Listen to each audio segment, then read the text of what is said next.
भारत अब सिर्फ हथियार खरीदने वाला देश नहीं रह गया है, बल्कि अब दुनिया को यह दिखाने की तैयारी कर चुका है कि वह खुद अपने आधुनिक सैन्य विमान भी बना सकता है। जी हाँ, क्योंकि गुजरात के बड़ोदरा से जो तस्वीरें सामने आई हैं, उसने भारत के रक्षा सेक्टर में एक नई युग की शुरुआत का संकेत दे दिया है। भारत का पहला मेक इन इंडिया C-295 सैन्य ट्रांसपोर्ट एयरक्राफ्ट अब लगभग तैयार माना जा रहा है और सितंबर 2026 तक इसके आधिकारिक रोल आउट की उम्मीद जताई भी जा रही है। यह वही विमान है जो भारतीय वायुसेना के पुराने एब्रो विमानों की जगह लेने वाला है। लेकिन यह खबर सिर्फ एक विमान के तैयार होने की नहीं है, बल्कि यह भारत के आत्मनिर्भर रक्षा अभियान, निजी कंपनियों की बढ़ती ताकत और भारतीय एयरफोर्स की बदलती क्षमता की कहानी है। दरअसल भारत ने स्पेन की एयरबस कंपनी के साथ 56 C-295 सैन्य परिवहन विमानों की बड़ी डील की थी। इस प्रोजेक्ट में शुरुआत के कुछ विमान सीधे स्पेन से भारत आए, लेकिन बाकी विमानों को भारत में बनाने की योजना बनाई गई। इसके लिए टाटा एडवांस सिस्टम्स और एयरबस ने मिलकर गुजरात के वडोदरा में एक विशाल फाइनल असेंबली लाइन तैयार की। यही वह जगह है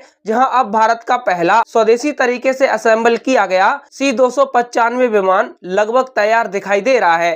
रिपोर्ट्स के मुताबिक यह विमान तय समय से पहले भी रोल आउट हो सकता है। सबसे बड़ी बात यह है कि यह भारत का पहला ऐसा सैन्य विमान होगा जिसे निजी क्षेत्र की भागीदारी के साथ देश में बनाया जा रहा है। अब तक भारत में सैन्य विमान निर्माण का काम मुख्य रूप से सरकारी कंपनियों जैसे हिंदुस्तान एयरोनॉटिक्स लिमिटेड यानी HAL तक सीमित था, लेकिन अब टाटा जैसी निजी कंपनी भी बड़े स्तर पर सैन्य विमान निर्माण में उतर चुकी है। इससे साफ संकेत मिलता है कि आने वाले वर्षों में भारत का रक्षा उत्पादन क्षेत्र पूरी तरह बदल सकता है। अब सवाल यह उठता है कि आखिर यह C-295 विमान इतना खास क्यों है। दोस्तों, C-295 एक आधुनिक टैक्टिकल मिलिट्री ट्रांसपोर्ट एयरक्राफ्ट है। इसे सैनिकों को एक जगह से दूसरी जगह पहुंचाने, युद्ध सामग्री ले जाने, medical evacuation, para trooper operation, आपदा राहत और सीमावर्ती इलाकों में तेज सप्लाई के लिए भी इस्तेमाल किया जाता है। भारतीय वायुसेना लंबे समय से पुराने एवरो विमानों का इस्तेमाल कर रही थी, जिनकी तकनीक अब काफी पुरानी हो चुकी थी। ऐसे में C-295 विमान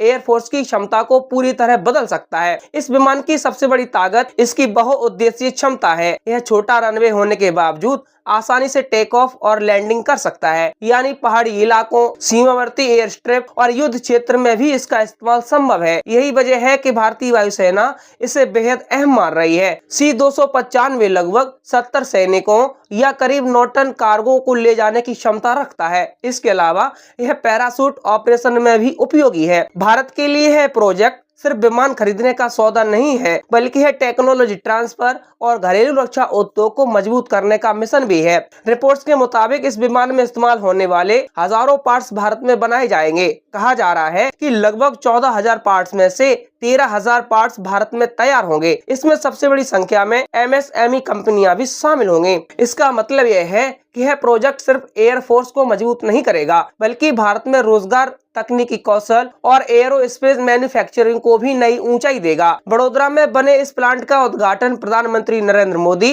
और स्पेन के प्रधानमंत्री पेड्रो सांचेज ने अक्टूबर 2024 में किया था। उस समय कहा गया था कि भारत अब रक्षा निर्माण के क्षेत्र में भी बड़ा कदम उठा रहा है। लेकिन अब जब पहला विमान तैयार होता दिखाई दे रहा है, तो यह परियोजना सिर्फ घोषणा तक सीमित नहीं रह गई है, बल्कि जमीन पर उतरती दिखाई दे रही है। अब अगर भारतीय वायुसेना की जरूरतों को देखें, तो यह विमान बेहद अहम हो जाता है। भारत की सीमाएं चीन और पाकिस्तान जैसे देशों से लगती हैं। कई इलाके पहाड़ी हैं, जहां भारी विमान आसानी से ऑपरेट नहीं कर पाते। ऐसे में C-295 जैसे विमान तेजी से सैनिक और हथियार पहुंचाने में मदद करेंगे। खास तौर पर लद्दाख, अरुणाचल प्रदेश और पूर्वोत्तर जैसे क्षेत्रों में इसकी उपयोगिता काफी ज्यादा मानी जा रही है। इसके अलावा भारत भविष्य में इस विमान के कई दूसरे संस्करण भी विकसित कर सकता है।